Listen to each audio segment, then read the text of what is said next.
got some good news for you. Talk to me. Remember the recruitment man that came? Mm-hmm. Well, we're going to go to England. Yes, me and Winston.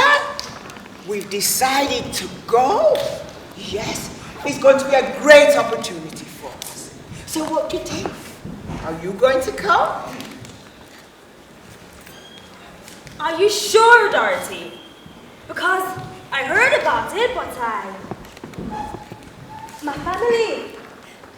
Your family. I know. Well, my mother's going to have me children. And then when we get set up there, we will send for them to come. But how long will it take to settle? And Winston? Are you together on this? Yes, absolutely. And the recruitment man said there is jobs galore. So I'm going to carry on as a cook in a hospital, and Winston drive here, so he'll drive a bus over there. And the recruitment man said something about helping us with accommodation. I think he said something like that. But I can't leave my friend here. But I can't leave your family, Dorothy. Is there any money here? Answer me that question. Huh? Are things good here? No, they are not. But the man said things are going to be great over there. Huh? £28 though. That's all my life savings. Yes, I know. We're going to have to beg, borrow, or steal to get that money. But you know what they say about London, Claudette, eh? The streets are paved with gold. Huh? Let's go over there and get some of that gold and start a new life. You know I can't say no to you, Dorothy. So you're coming? But you have to convince Errol, because we already agreed not to. Yes. Well, Winston will talk to him. But if he say yes, will you say yes? You know I can't say no to you. Oh, you make me a happy woman today, honestly. I'm so pleased. We're going to England. Hey, We're going to England. Are you not nervous though? Yes, of course I am. But the children will have a good education. We will have good jobs. We will have money. Who can refuse offers like that, eh? So, are we going? Let's do it. Let's do it!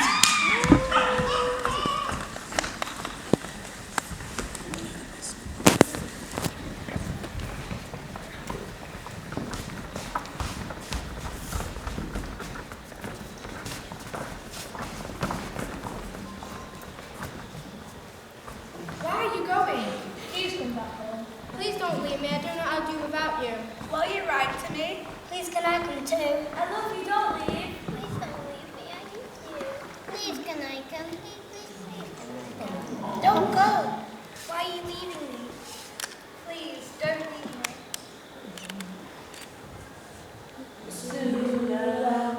Tula mama tula, tula papa tula, tula ete tula, tula mama tula, tula papa tula, tula ete tula, tula, tula mama tula. Tula papa tula, tula ete tula, tula, tula mama tula, tula papa tula, tula ete tula, tula, tula mama tula, tula papa tula, tula ete tula, tula, tula mama tula, tula papa tula, tula ete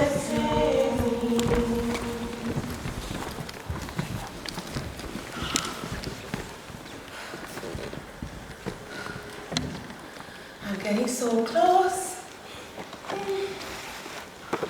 Look at this ship. It is so big. They call it the Windrush because everybody rushing to England and it's so windy. I can't believe I'm in this line and I'm going to England. I can't believe many people have the same idea as me. Oh my God. Well, my family will be all right. Auntie Lucy and Mom's got them. I am so excited.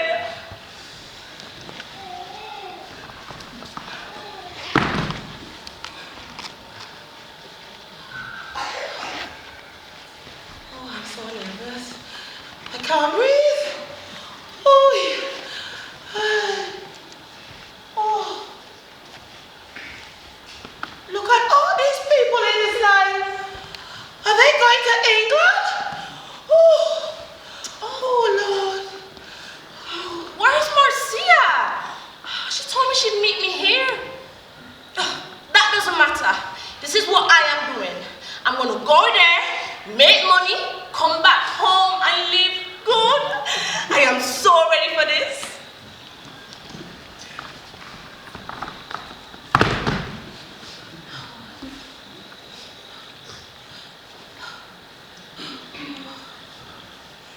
What is going to happen? I just keep thinking about my children. I just hope my daughter's going to be all right with her grandmother. Oh, I'm just so nervous. Oh my God, my heart is actually beating. Do I want to do this? Of course I want to do this. I am ready.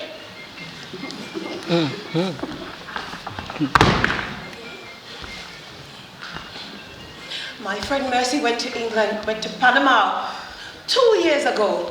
And if she can do it, I can do it. I'm ready. After all, I'm a nurse, a qualified nurse, a registered nurse. So if she can do it, I can do it. England, here I come. Are you going to England too? Yes. Oh, I am so nervous about it. Oh, you got nothing to be nervous about, love. Look, this is the plan. Everything will be all right.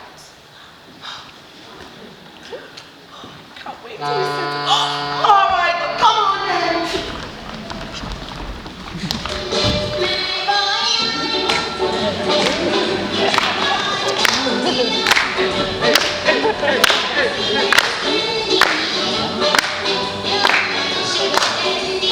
When you think about the journey on the ship, it wasn't one of sadness or regret.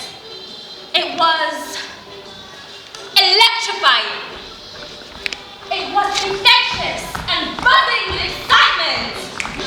Woo! Are you ready,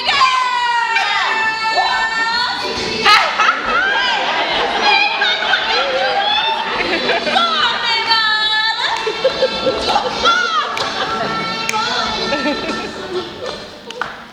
The ship sailed for 30 days, calling at Jamaica, Bermuda, Trinidad, and Tampico, collecting the workers for Britain. Are we ready? Shake, shake, shake, senora, shake your body line. Shake, shake, shake, senora, shake it all the time. Work, work, work, senora. Many women took the risk, even at kids' time, hoping to make a better life. My girl's name is Sonora. I tell you friends I have no heart. And when she dances, oh brother, she's a hurricane in all kinds of weather. Jumping in the line.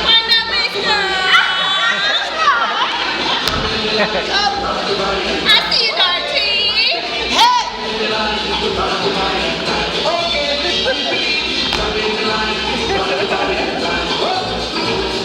Shake, shake, shake, senora, shake your body line. From the late 40s, the early 60s, thousands of men, women, children left the Caribbean by sea and by air for a new life in Britain.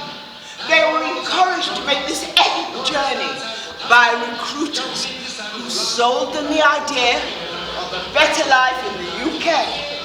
Are you ready? Yes,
come on, let's go!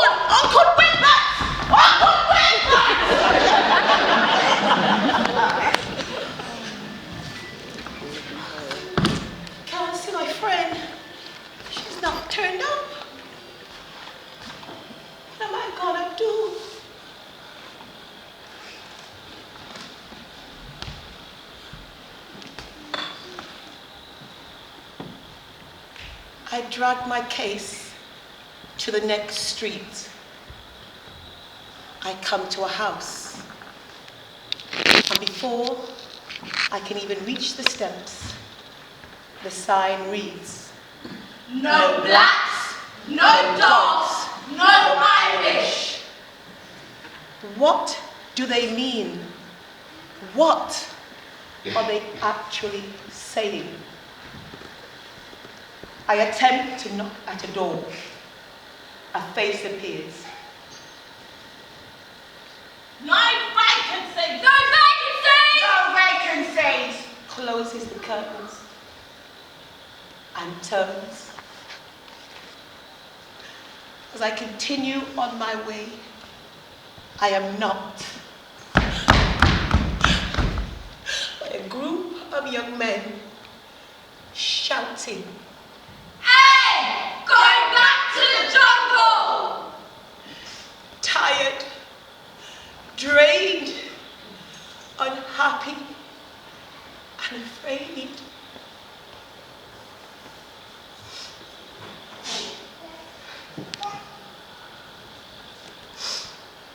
As I continue on my way, I try to keep my dignity.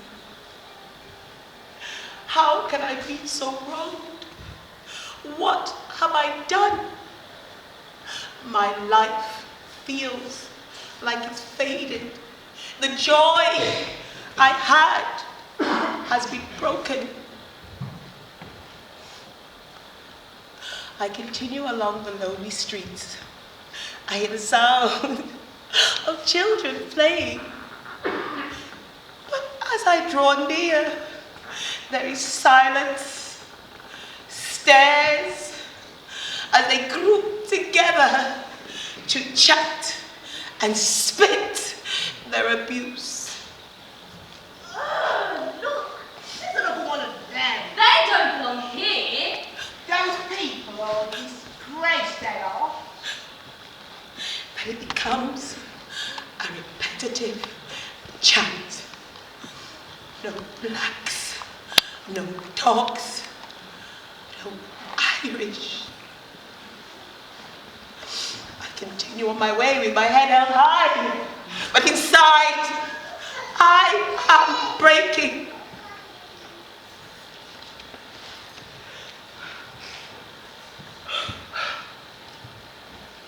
Am I not worthy?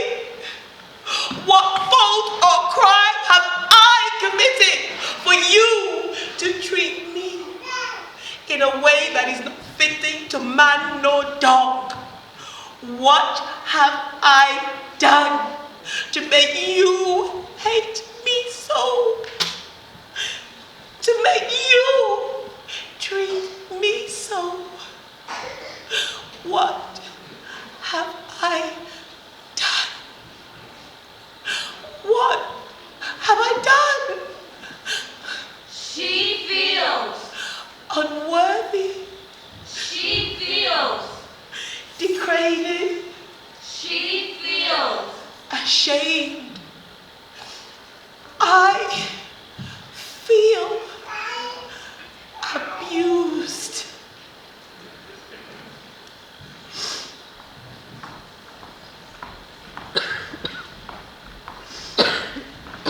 Well, some people welcomed us, and newcomers found accommodation with friends and relatives. Listen, you can stay with us. Thank you. You hungry? Oh, yes. I can get you one of those Bolton pies. Oh, They put everything inside okay. except the seasoning. What's a Woolton pie? Don't ask. It's ration food. Everything that's left behind goes inside: backbone, belly, hooves, tongue. Stop! You know, I could really do with some ackee and saltfish right now. Oh, lovely, yes. I would like some sweet potato. Oh. Some yam. Oh, yes. Some turned cornmeal and some hot pepper sauce. Yes, you can get that here. You know, bun and cheese. I wonder if I can get anywhere I'm going. Yes. Oh, yes. Oh, oxtail. Rice and peas. Yes. Oh, you know, all that talk about food, you all make me hungry. Go there. Come with us. You can get it. No, not yet, but come on. You can get it.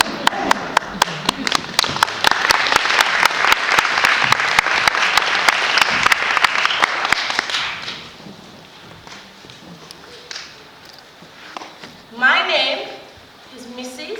Dakakodia. Some people call me Mrs. D. Not only me, but many women came here and done a lot. Even though we don't ask for any credit, as women, If something needs to be done, we do it. Today, I'm going to talk about work and employment. Afterwards, you will hear from a family who also have their tale to tell. I was born in November 1934 in Jamaica, approximately 30 miles away from Kingston. I am one of two daughters of a railway foreman and come from a strong religious family. Me and my sister attended junior and high school, where I received a high school certificate. There was discipline, both at home and in school. If you were naughty in school, the teachers would punish you. If and when they would see your parents in the market, which they often do, they would tell them that you'd be misbehaving in school, and you'd sure get a good hiding when your parents come home. We were taught how to be polite and work hard for us to move up to the next class and pass our examinations. Over here, you get pushed up even if you don't pass. In my opinion, this has allowed the youth to have a complacent attitude toward education. I came in England in 1951 to pursue a course in nursing at St. Olave's Hospital. During my career as a student nurse, I came a few hurdles with some of the nursing sisters. They would send you to the sluice every day to wash waste from incontinent patients. It was difficult then to understand why it was always the few Black or Irish nurses. Freezing cold. Freezing. But you had to accept it, even though you know it was wrong on you. You would stay there, and you'd be upset, but you couldn't show it. It was difficult, very difficult. Some of the patients were prejudiced. If you were given a duty of washing a dirty patient, the patient would say, "Get your dirty hands off me." Whereas they were the filthy ones. Good Lord. You know, looking back, it really took a lot. After I obtained my state registration, I became a midwife and took up a senior post in nursing. I met my African husband, who by then was doing law in Manchester University. During my senior post, it became apparent to me that some of the white nurses, under my supervision, did not like taking orders from me, although there was nothing that they could do about it, because I had authority. There would be resentments, and they would say it too, so you could hear it. These Black so-and-sos coming here and giving us orders. Although my experience was very challenging, I persevered. And I was part of many community activities and racial equality issues. Even though it was hard, Look how far we have come.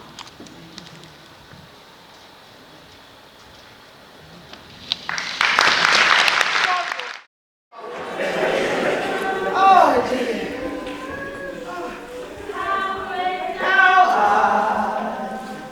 How great thou art, then sings my soul, my Savior God to thee. How great thou art, how great thou art. Oh, yes, I love that song.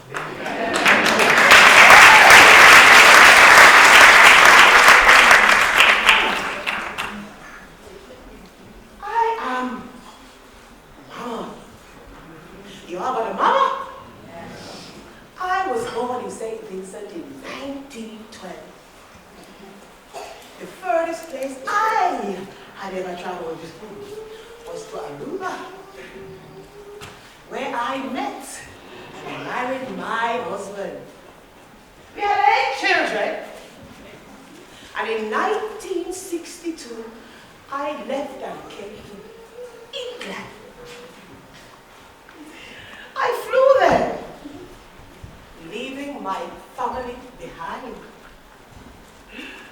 My name's Dolores, and I'm one of those 8 children, 4 boys and 4 girls. I went from Aruba to Holland to study nursing, and there I qualified. After that, I went to England in 1963 to live with Mama in Manchester. You did? It wasn't always easy for us here, you know. We had to fight very hard for what we got. I tell you, I remember this one time. I had just finished a 12-hour shift. Can you imagine? And the supervisor said to me, Do you mop the floor before you go? it's almost time to go. It needs to be done. I didn't say another word. I just slowly, very slowly, took off my coat, my hat, my gloves, and picked up the mug. Well, as soon as it was time to go, I dropped them up. Put on my coat, put on my hat, put on my gloves, and I left. Oh, well, the next morning I was called to the manager's office to explain why I had left. Can you imagine that? Why I had left. So I went to him and I said very nicely, I was not aware that I was on overtime yesterday. And that was the end of that.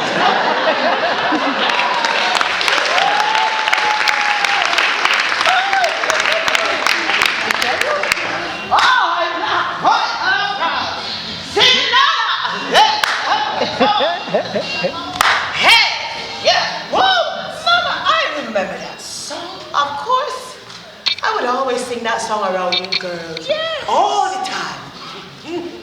I remember one time when I was working in the kitchen, I was singing that very same song. I'm black, yeah, and I'm proud. Woo! Sing it louder. Excuse me. You're not allowed to sing on the front floor. So you know what I did? Sing it louder. I'm telling the manager. So I went to the manager and I said to him very calmly, where in my contract does it say that I cannot sing? It doesn't. But you will have to hum. Ha! Ha! Ha!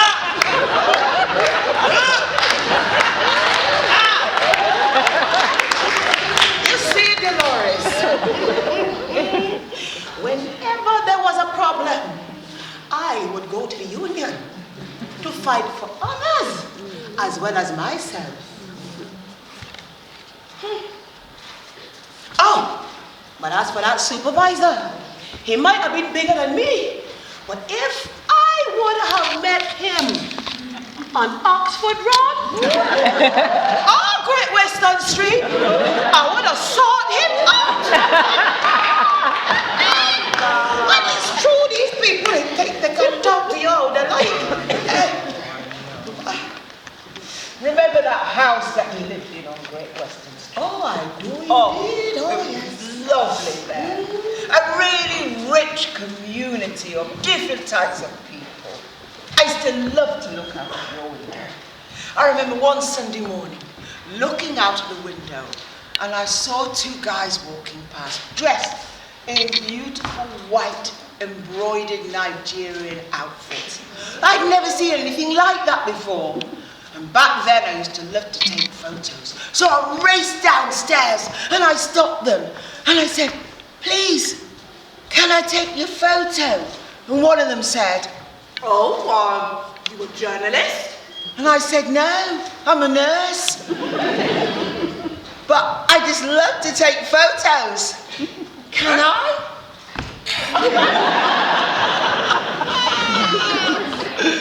One of those men became my husband.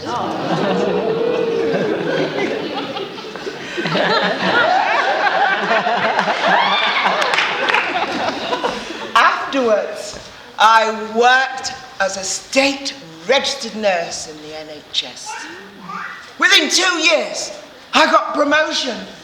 Oh, I loved being a sister. I loved being in charge. I walked my head held high. You see, I had achieved something that my mother had not. A qualification and a position of responsibility, running a ward in England. Even though I was the only black sister, I got there by sheer hard work. Matron had noticed and given me an opportunity. Even in that high position in the NHS, still, some things came my way to challenge me. I remember doing a ward round one morning, and as I walked into a 6-bedded unit, a lady said to me, Sister, could you get me that phone? Now? I said, aren't you going to say please? You could have heard a pin drop.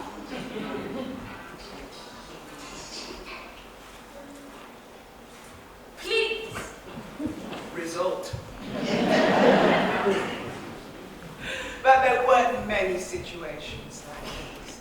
It was a small hospital. It had a really positive atmosphere. And it was really friendly. By then, I had 4 children. My name is Elaine, and I am one of those 4 children. Sit down, you late. Why you didn't close the door? Because Tanya's coming in.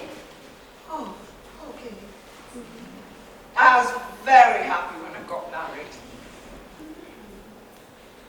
When he took you to Nigeria, I didn't think he was going to come back. I know. But my husband was Nigerian, so he wanted us to go there. So in 1975, off we went. And thank God you did that, because had you not, I would have been brought up in Miles Platane.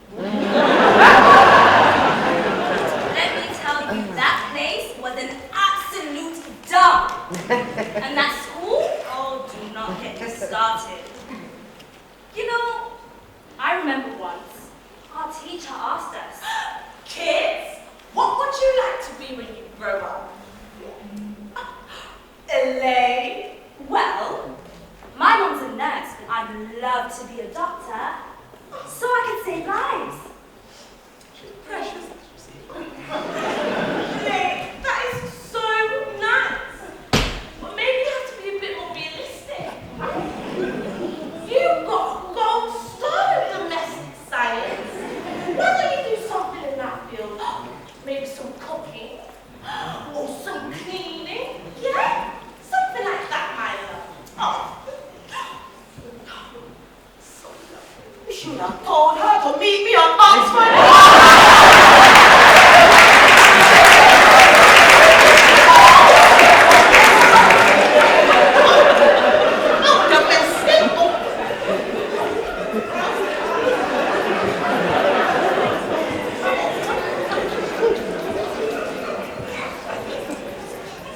remember arriving in Nigeria. It was such a vivid experience for me. When I got there, certain things just stood out. And one of those things was color. Everybody was walking around in all sorts, like yellow or red. Manchester in the 70s, however, was grey and drab. Still is. It wasn't even as loud. It was much, much quieter. But I was still different in Nigeria. I remember one of my classmates told me that I spoke funny. I know. It was so strange. In England, my surname was different, but in Nigeria, my accent was different. However, I still felt a sense of belonging in Nigeria because we all look the same. And you really liked it there, and you studied very hard. I did. I went to university, I came back, and I followed in your footsteps, working in the NHS as a doctor.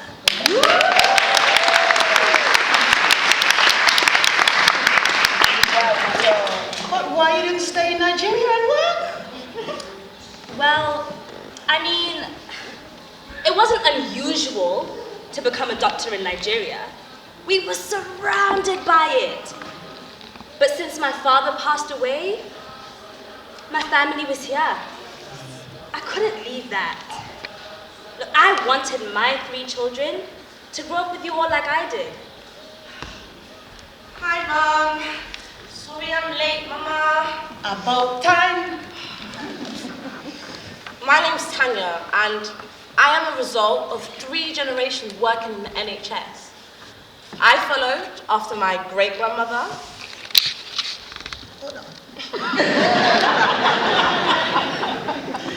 My grandmother and my mother.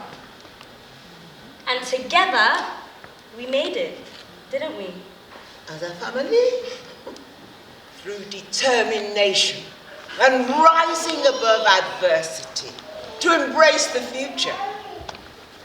The backbone of the NHS.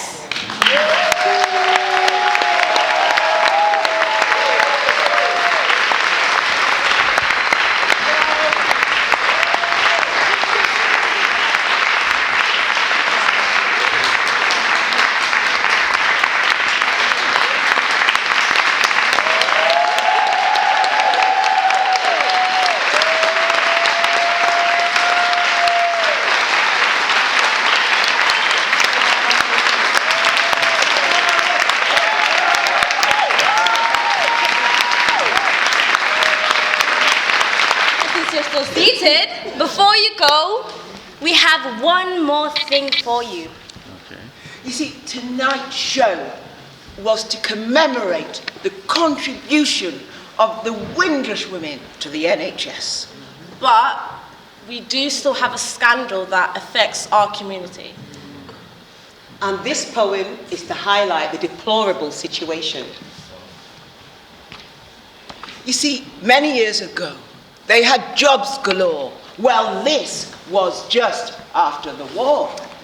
They needed us to nurse the sick and to mend the roads, to drive the buses and to pick up loads. They sent us to work in the undergrounds, and we worked those tubes round and round. Well, bit by bit, we started to fit in. A few bumps along the road, but nothing too great. The swinging 60s came, and they liked us a lot. But Enoch Powell in the 70s, well, he changed the plot. The needs of the country have changed somewhat. And we think they'd prefer us to go back where it's hot. So, the love affair's over. They want us to go. They say we're not British citizens, and we should really know. Okay. Okay. Okay. We'll go. Just give us back our gold, our oil. And the diamonds you took. and then we'll be all square. And you'll be off the hook, and we'll be as rich as... Hey, hold on! It's a family show!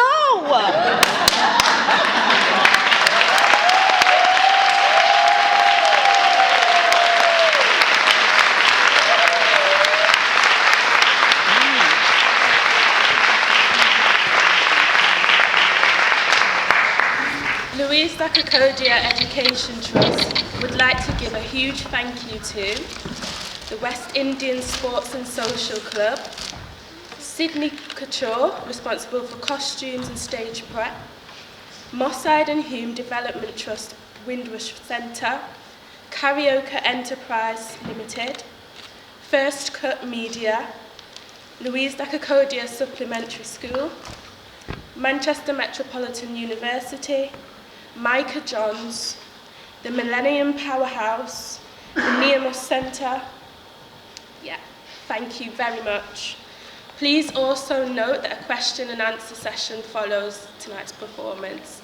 It starts at 9 p.m. Okay. Thank you for attending.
The positive stories going as well.